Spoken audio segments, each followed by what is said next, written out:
Vamos lá, deixa eu trazer ele aqui, o professor Roberto Dumas, professor do INSPER, para participar com a gente, bater um papo aqui conosco dos assuntos, temas da semana que tem repercutido tanto. Professor Dumas, obrigada pela sua participação e parceria conosco sempre por aqui. É um prazer, Débora, sempre estando com vocês, com a Paula, com meu amigo Alexandre Cabral. Tá aqui também, tá já chegando aqui hoje com a gente. Tá aqui, grande Cabral. Professor Dumas, não dá para poder a gente... Tem dois temas aí que é o... Aliás, eu não sei mais como... De tanto que a gente já está falando neles, mas eu quero ouvir muito a sua opinião. Começando por Petrobras, paridade de preço internacional, mudança de política da companhia. Muito tem se repercutido de ontem, né, para cá no mercado sobre, claro, os pontos ali que ficaram dúbios e a falta de esclarecimento de algumas coisas dessa nova política e o desdobramento disso, né? Desabastecimento, interrogação. Será que esse vai ser um dos problemas ali para frente? Agora, o cenário que a gente tem é tudo muito positivo. O petróleo em queda, o câmbio ali mais favorável, né? Mas e o que pode vir pela frente? Qual foi a tua análise em relação a esse anúncio, a nossa nova política da Petrobras, professor Dumas? Veja, confuso, porque não deixou claro. Falou que vai usar o PPI como benchmark, mas ao mesmo tempo não vai usar o PPI como benchmark. Vai usar levar em consideração o custo nacional de produção da companhia, ou seja, vai abrasileirar o preço do petróleo, e muitas pessoas que acabam não entendendo, ou que têm uma ideologia, ou que têm uma desonestidade intelectual, falaram, mas está certo, isso é o que faz, isso que fez o preço da gasolina cair. Em primeiro lugar, vamos parar de falar isso. O que fez o preço da gasolina cair foi que o preço do petróleo caiu, gente. O preço do petróleo caiu e o câmbio apreciou. Não teve nada a ver com o governo. Vamos deixar claro uma coisa. Ninguém está defendendo esse ou aquele. Mas no comunicado falou, vamos usar o custo nacional. Isso significa abrasileirar. Daqui a pouco nós vamos levar em consideração o que significa abrasileirar o preço do combustível da gasolina. E depois falaram que vão levar em consideração o custo de oportunidade, ou seja, a empresa vai tentar manter seu market share no mercado, competição com produtos importados. Vamos começar do começo. O que é abrasileirar? Eu vou fazer um composê, desde que não perca o market share, mas aí fica complicado você não perder o market share, dado que 24% do diesel é importado e 12,5% da minha gasolina é importada. Se eu fizer um composê e o custo que eu for praticar for menor do custo de importação, olha como não é ideologia, o pessoal precisa entender. Como não é ideologia, não é defender esse ou aquele candidato ou aquele presidente. A hora que você vai fazer o composê, obviamente o preço da Petrobras vai ser menor. Se o preço da Petrobras vai ser menor para gasolina e para diesel, aquele que vai concorrer não vai importar mais. Se ele não importar mais, existe sim o risco de desabastecimento. E o outro ponto, se eu abrasileirar o custo no momento onde o preço do petróleo subir, isso é importante deixar claríssimo. Todo mundo acaba pichando, principalmente quem idolatra, a estadolatria, etc. Tal, Petrobras é nossa, não sei o quê. Quem vai perder dinheiro vai ser justamente a Petrobras, porque eu não estou maximizando o valor da Petrobras. Eu não estou maximizando a receita da Petrobras. Eu não estou maximizando o lucro da Petrobras.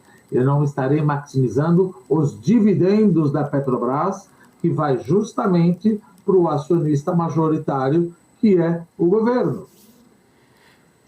E aí você fala, não, mas isso é um ponto. Não, não é um ponto, porque acaba ajudando. Veja, quem ganha 1, 2, 3, 4, ou até 4, 5 salários mínimos, provavelmente não tem carro.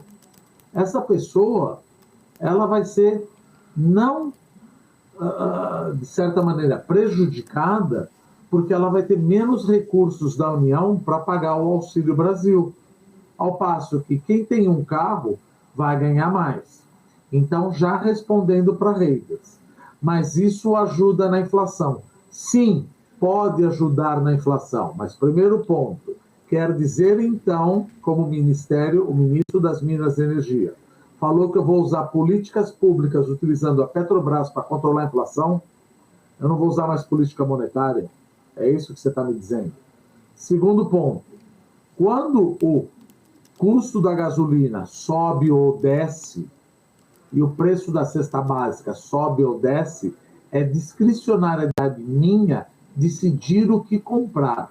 Não o governo decidir o que eu devo comprar com preço mais baixo ou não.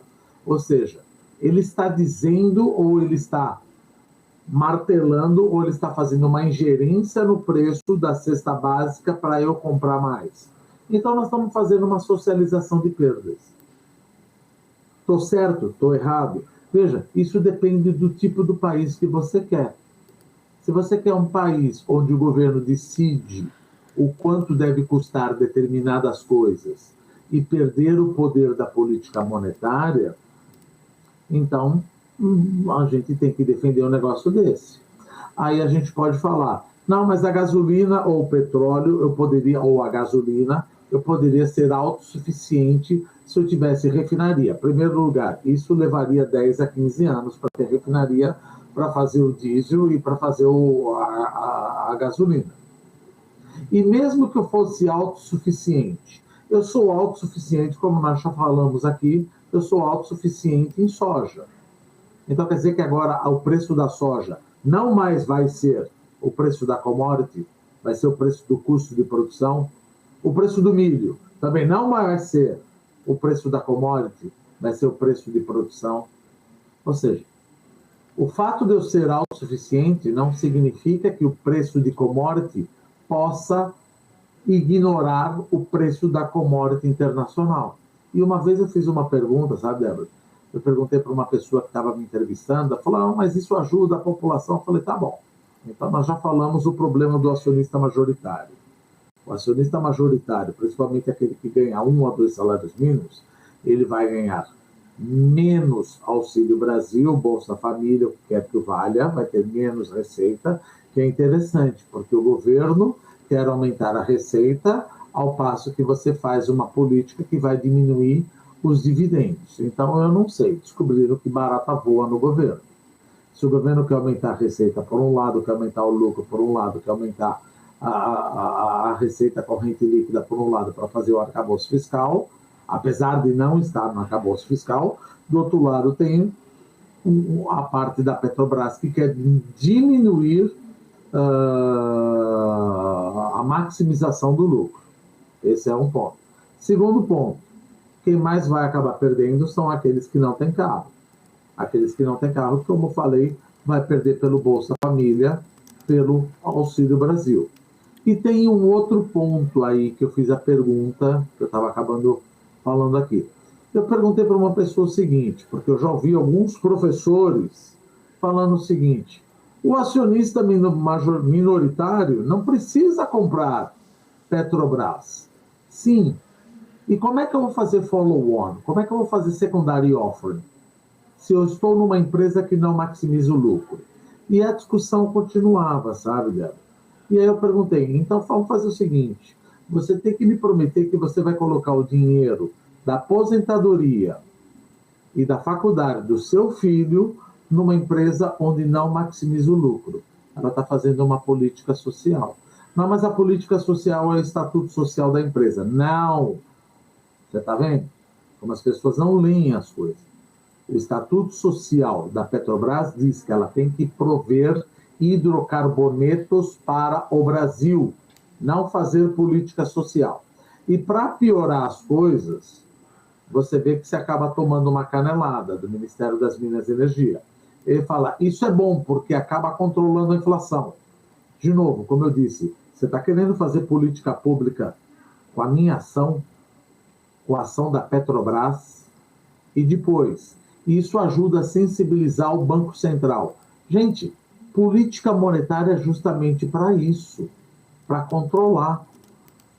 Não estou dizendo que estamos chegando numa Argentina, mas estamos usando empresas estatais para controlar a inflação. É um retrocesso absurdo. É uma profanação do que para que serve a política monetária. Então, está completamente equivocada isso. Ah, mas o preço da ação subiu. Sim, o preço da ação subiu porque existem muitas incertezas. Por exemplo, agora existe uma alegria porque o preço do petróleo está caindo, está a $75, quando estava a $120. Mas não ficou claro quando ele subir de volta, em algum momento vai subir, para $100, 110, $120, como é que o governo vai se comportar.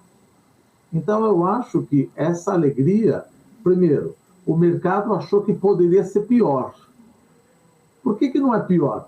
Porque, dada a incerteza em termos de periodicidade e como vai ser o reajuste, o mercado deve ter falado, puxa vida, não é tão ruim quanto a gente esperava, porque eu vou usar o PPI, paridade de preço de importação, mas ao mesmo tempo eu vou usar o custo nacional e ao mesmo tempo eu vou usar o custo de oportunidade.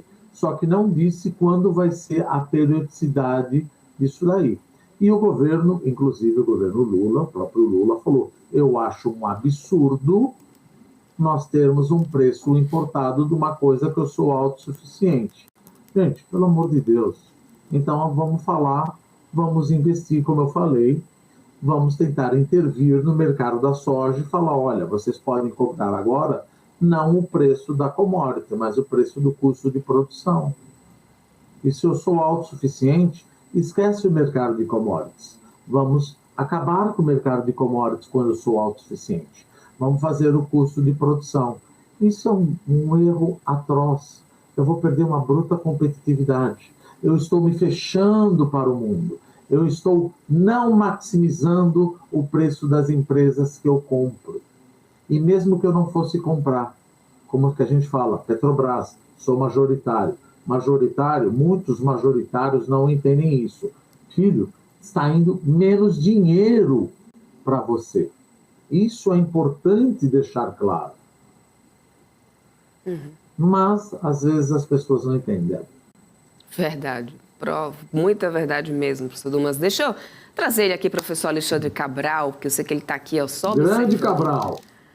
E aí, meu amigo, beleza? De paz. Deixa eu fazer uma pergunta. O quanto o PPI já não é cumprido? O quanto o PPI, que é uma regra mais clara, é fácil fazer a conta, você vai lá na Bicom, ela já te dá o número absurdamente confiável e você tem uma noção. A minha dúvida é, por que o mercado não penalizou tanto a Petrobras? O motivo pode ser, poxa, o PPI já não era cumprido. Quer brasileirar? Vamos dar uma oportunidade para ela. Quando o petróleo subir, a gente vê na prática o que ela faz. Que eu acho que foi essa que passou na cabeça do mercado. Tipo, o PPI já era meu bumba, meu boi. Você tinha uma referência, mas se você pegar o primeiro semestre de 21, pô, ela segurou o preço, chegou a estar R$1 de diferença. E ela segurando o preço, segurando o preço. Podemos dizer que era guerra, podemos dizer o que for, mas ela segurou o preço por semanas. Então a minha dúvida é, eu sou contra mudar, porque o PPI é claro, você vê muito fácil, você sabe o problema. Mas para o investidor que investe bilhões, será que ele parou para pensar, pô, nunca cumpriu mesmo? Será que não é mais uma regra aí que não se cumpre e vai se aumentando de acordo com sei lá o quê?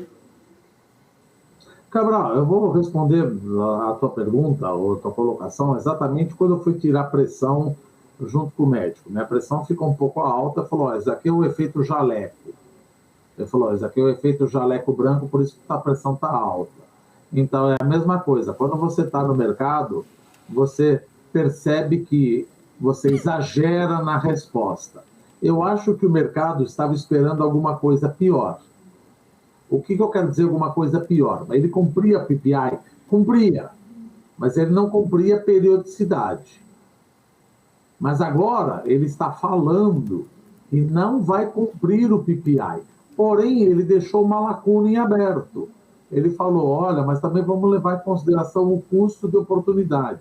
Ou seja, esse mise-en-scène e esse misunderstanding de que vou usar o PPI, eu não vou usar o PPI, e não fui claro no processo, ele falou, puxa vida, não é tão ruim quando o cara chegar e falar, olha, deixa eu deixar claro, não vou usar o PPI, o PPI, vou fazer o reajuste quando me couber, ou seja, daqui 6, 12 meses, etc.